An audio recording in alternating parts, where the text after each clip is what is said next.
اب ایک حدیث جس میں حضور علیہ الصلوۃ والسلام نے اپنی اس امت کے لیے خاص ایک چیز بیان فرمائی کہ میری امت کو اللہ تبارک و تعالیٰ نے کچھ ایسی چیزیں عطا فرمائی ہیں جو پچھلی امتوں کو اللہ نے عطا نہیں فرمائی تھی۔ اب دیکھو پچھلی امتوں پر بھی روزے فرض تھے۔ قرآن کریم کے اندر اللہ رب العزت نے ارشاد فرمایا یا ایھا الذین آمنوا کتب علیکم الصیام کما کتب علی الذین من قبلکم، اے ایمان والو تم پر روزے فرض کیے گئے جس طرح پچھلی امتوں پر فرض تھے۔ معلوم ہوا کہ روزے پہلے بھی تھے، روزوں کا رواج پہلے بھی تھا۔ اب حدیث سنیں، حضور علیہ السلام نے فرمایا لیکن میری وجہ سے میری امت کو اللہ نے 5 انعام ایسے عطا فرمائے ہیں جو پچھلی امتوں کو اللہ نے عطا نہیں فرمائے تھے۔ سنیں، حضرت سیدنا جابر رضی اللہ تعالیٰ عنہ کی روایت ہے، نبی پاک علیہ الصلوۃ والسلام نے ارشاد فرمایا اعطیت امتی فی شہر رمضان 5 لم یعطہن نبی قبلی، فرمایا میری امت کو رمضان المبارک کے اندر 5 چیزیں ایسی عطا کی گئیں جو مجھ سے پہلے کسی نبی کو بھی عطا نہیں کی گئیں۔ پہلی چیز سنیں، حضور علیہ الصلوۃ والسلام نے فرمایا اما واحدہ،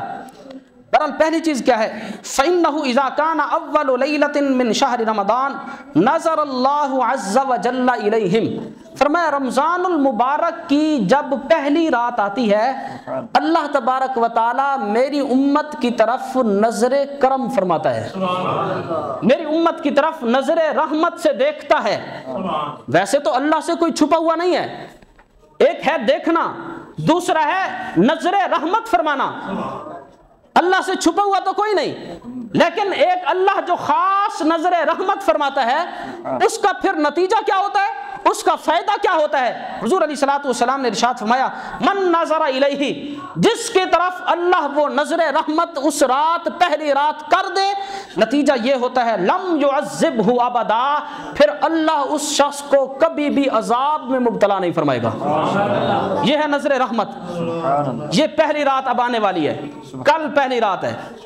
اب یہ ایسی عظمت والی پہلی رات کہ اللہ اس امت کی طرف نظر رحمت فرماتا ہے۔ اگر اب ہم اللہ کی نظر رحمت کے لیے تیار ہی نہ ہوں تو پھر تو کوئی فائدہ نہ ہوا نا،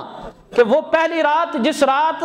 تیاری کر کے مساجد کی طرف رخ کرنا چاہیے، نماز تراویح کی طرف رخ کرنا چاہیے، اگر کسی بندہ گناہ میں مبتلا ہے، زنا میں مبتلا ہے، کوئی فلم دیکھ رہا ہے، کوئی غیر محرم کو دیکھ رہا ہے، پھر تو نظر رحمت نہیں ہوگی۔ نظر رحمت اسی پر ہوگی جو اس رات مکمل تیاری کر کے بھئی پہلی رات ہے آج تراویحاں پڑھیں، کل انشاءاللہ پہلا روزہ رکھنا ہے،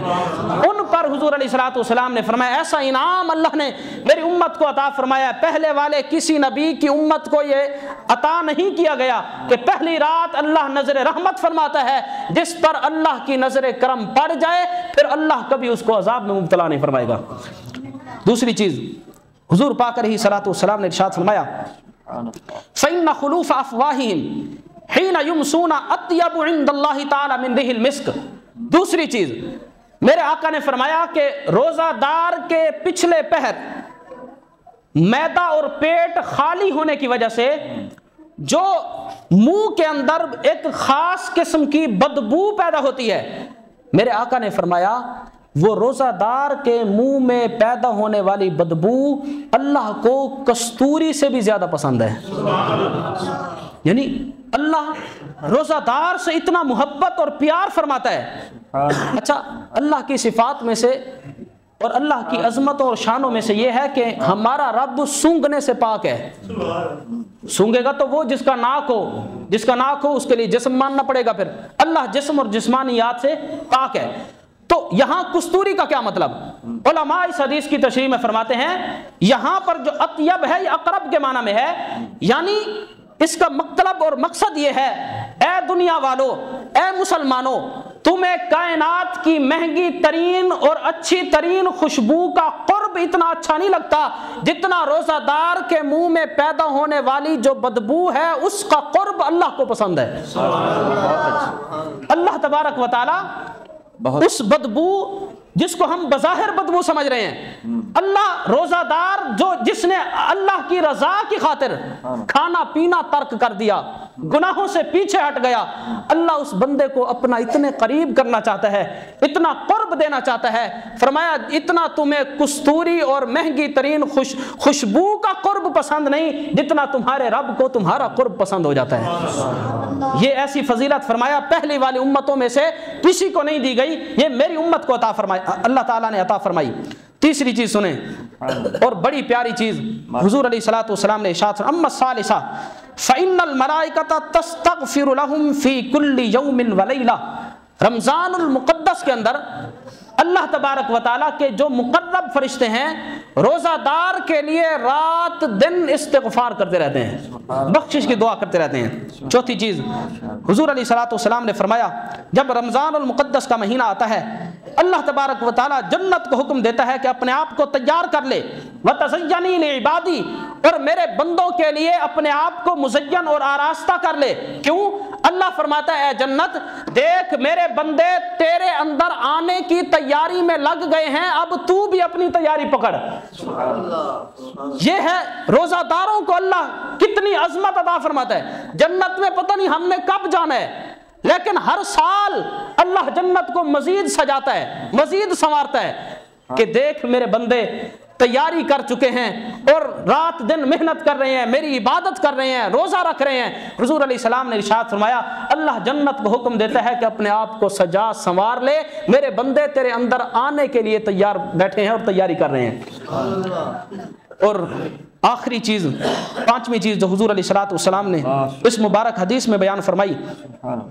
جس سے اکثر لوگ غافل ہوتے ہیں، اور وہ آخری رات، چاند رات، جب ہم گناہوں کی طرف لپک پڑتے ہیں، کوئی شاپنگ میں چلا گیا، کوئی عید کی تیاریوں میں مصروف ہے، کوئی بازاروں میں غیر محرم عورتوں کی طرف نظریں کر رہا ہے، لیکن وہ جو رات، خاص رات میرے آقا نے فرمایا وہ ایسی رات ہے، اس رات اللہ تبارک و تعالیٰ کتنے انعام فرماتا ہے، سنیں۔ فرمایا اما الخامسہ، پانچویں چیز میری امت کو یہ عطا کی گئی، اذا کان آخر لیلۃ غفر لهم جمیعا، جب رمضان المبارک کے مہینے کی آخری رات آتی ہے اللہ سب گناہ گاروں کے لیے عام مغفرت کا اعلان فرما دیتا ہے، عام معافی کا، غفر لهم جمیعا، اللہ سب کے لیے مغفرت اور بخشش کا فیصلہ فرما دیتا ہے۔ اب اس رات ہمیں تو ایک خاص انداز میں اللہ کی بارگاہ میں ہونا چاہیے۔ اگر ہم چاند رات پورے مہینے کی جو مزدوری ملنے کا وقت ہے، اسی حدیث میں آگے آ رہا ہے، میرے آقا نے ارشاد فرمایا، حضور کے ایک صحابی نے پوچھا یا رسول اللہ جس رات اللہ عام معافی کا اعلان فرماتا ہے اہیا لیلۃ القدر، کیا وہ لیلۃ القدر ہے؟ حضور نے فرمایا نہیں، لیلۃ القدر کی عظمت اور شان تو اپنی جگہ وہ علیحدہ ہے، یہ چاند رات کی فضیلت بیان ہو رہی ہے۔ ایک ہے 27ویں کی رات، 25ویں کی رات، اس رات تو لوگ عبادت کرتے ہیں، اس کی عظمتیں، اس کی فضیلتیں اپنی جگہ۔ حضور علیہ الصلوۃ والسلام نے اب صحابی کو سمجھایا، میرے آقا نے فرمایا الم تری الی العمال، کیا تو مزدوروں کی طرف نہیں دیکھتا؟ جو کام کاج کرنے والے مزدور ہوتے ہیں ان کو تو نہیں دیکھتا؟ حضور علیہ السلام نے فرمایا فَإِذَا فَرَغُوا مِنْ أَعْمَالِهِمْ وُفُّوا أُجُورَهُمْ، جب وہ اپنا کام کر کے فارغ ہو جاتے ہیں اس کے بعد ان کو مزدوری دی جاتی ہے، گویا کہ ہم نے جو پورے مہینے کے اندر جو کچھ کام کیے ہیں، جو کچھ نیک اعمال کیے ہیں، وہ آخری رات مزدوری ملنے کا وقت ہوتا ہے۔ پورے مہینے کے اندر